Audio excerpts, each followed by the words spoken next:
Bonjour à toutes et à tous et bienvenue dans cette nouvelle audience du tribunal pour les générations futures. Je suis Émilie Echarou, journaliste chez Ouzbek Erika et présidente virtuelle de ce procès audio. Le tribunal pour les générations futures, mais qu'est-ce que c'est ? Eh bien, c'est une juridiction un peu particulière imaginée par Ouzbek Erika dans le but de statuer sur les grandes questions de notre temps. Et tout ça dans l'intérêt de nos descendants. Aujourd'hui, en 15 minutes chrono, on refait le match. Nous allons rejouer le procès de l'intelligence artificielle que nous avons tenu au printemps à l'invitation de nos partenaires de la région Centre-Val de Loire. Nous allons écouter les argumentaires contradictoires de nos magistrats d'un jour, chargés de s'affronter autour de cette question brûlante. L'IA va-t-elle sauver le monde ? À l'accusation, Alexandre Kouchner, qui jouera le rôle du procureur et tentera de vous démontrer que l'IA est une illusion dangereuse. À la défense, maître Thierry Keller plaidera que l'IA pourrait bien être notre meilleure chance face aux défis actuels. Maintenant que les règles du jeu sont posées, je déclare cette audience du tribunal pour les générations futures ouverte. Monsieur le procureur, à vous la parole. Chers auditeurs, chères auditrices, chers jury, public chéri, mon amour. Bienvenue au téléachat. Aujourd'hui, des produits exceptionnels, un gel douche 11 en 1 qui fait disparaître la cellulite et nettoie les tapis, et une technologie magique qui sauve le monde en quelques clics. C'est le mimi, c'est le rara, c'est la mémerde que voudrait vous vendre Maître Keller.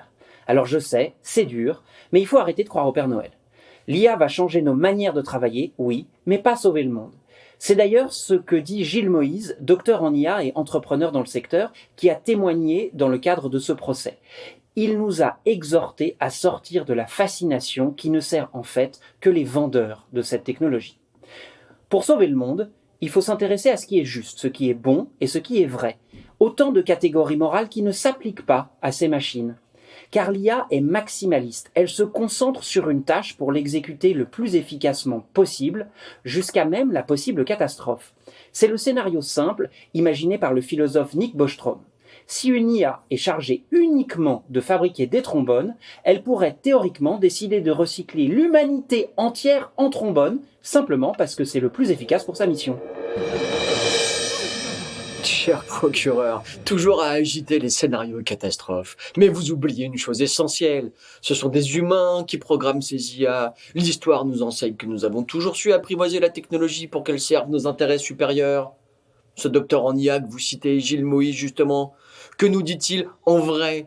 Eh bien que ceux qui maîtrisent l'IA remplaceront ceux qui refusent d'apprendre à s'en servir. Notre devoir est donc clair. Apprivoiser l'intelligence artificielle, l'orienter positivement pour résoudre nos problèmes environnementaux et sociaux. Le potentiel est immense. Messieurs, s'il vous plaît, restons concrets. Cette technologie est-elle fiable, oui ou non ? Monsieur le procureur, à vous la parole. Fiable, Madame la Présidente ? Demandez donc à cette avocate canadienne qui a perdu un procès parce que ChatGPT lui a tout simplement inventé des jurisprudences. Et même plus récemment, des chercheurs de la Columbia Journalism Review ont demandé à 8 modèles d'intelligence artificielle d'identifier la source, l'éditeur ou la date de publication de divers articles. Les résultats sont accablants. 60% des réponses contenaient de faux liens, de fausses sources ou des citations imaginaires. Alors, évidemment, l'IA ne vous ment pas tout le temps, mais quand elle le fait, c'est avec aplomb. Et pardon, mais pour trouver des fausses réponses assénées avec certitude sur des sujets graves, la France n'a pas besoin de l'IA, elle a déjà l'ENA. Mais aucune technologie n'est parfaite dès le départ. Souvenez-vous d'Internet, souvenez-vous du GPS, souvenez-vous, non, vous ne vous en souvenez pas, de l'électricité, monsieur le procureur. C'est ce que dit la philosophe Diana Pistilli, spécialiste en éthique numérique, et qui œuvre pour la plateforme franco-américaine Hugging Face. Eh bien, Madame Pistilli rappelle justement les immenses bénéfices possibles. L'intelligence artificielle pour le deuil, pour l'assistance médicale, pour la gestion optimisée des ressources. Oui, l'IA évolue constamment. La condamner aujourd'hui, ce serait se priver de solutions formidables pour demain. Vous le savez parfaitement. Alors ce que je sais surtout, c'est que la subtilité n'est pas votre fort. Essayez de me suivre. Je ne suis pas contre la technologie, je suis pour la lucidité. Prenez par exemple le plus grand danger auquel le monde doit faire face, le dérèglement climatique. Eh bien l'IA consomme tellement d'énergie que Google, Microsoft et Amazon envisagent désormais de construire leurs propres centrales nucléaires. Utiliser l'IA pour lutter contre la crise climatique, c'est comme essayer d'éteindre un feu avec du pétrole.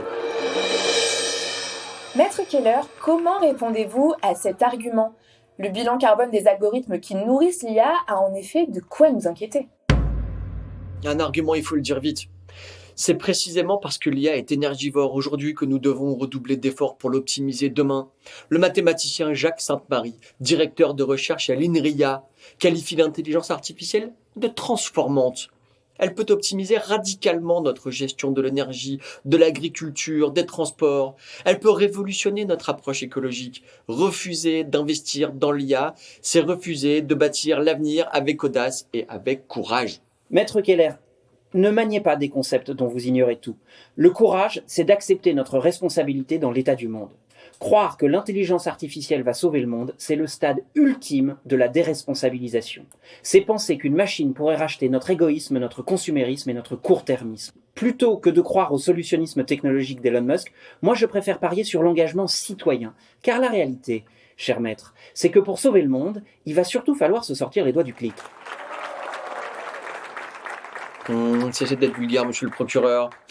Le véritable danger serait précisément d'abandonner l'IA aux seuls intérêts privés que vous dénoncez. L'IA, guidée par une gouvernance collective et responsable, pourrait devenir l'arme la plus puissante dont nous disposons pour affronter la crise écologique et sociale. Nous devons nous en emparer, nous devons la maîtriser, nous devons la façonner ensemble. Alors oui, chers auditeurs, l'IA peut nous sauver, mais seulement si nous avons le courage d'en prendre pleinement possession. L'heure n'est pas au rejet, mais à l'action déterminée. À vous de choisir quel futur vous voulez bâtir. Merci infiniment, messieurs, pour cette confrontation passionnante. Chères auditrices et chers auditeurs, le débat est lancé. Nous avons entendu des arguments solides des deux côtés, mais au final, l'IA va-t-elle nous sauver ? Sera-t-elle notre allié ? Et a-t-on raison de compter sur elle pour construire notre futur ? Ou faudrait-il plutôt s'en méfier ? Nous vous laissons juge, dites-nous ce que vous en pensez en commentaire. Nous remercions chaleureusement la région Centre-Val de Loire, sans laquelle cette audience n'aurait pas été possible. Et je vous dis à bientôt pour une nouvelle audience du tribunal pour les générations futures. Mesdames et messieurs, la séance est levée.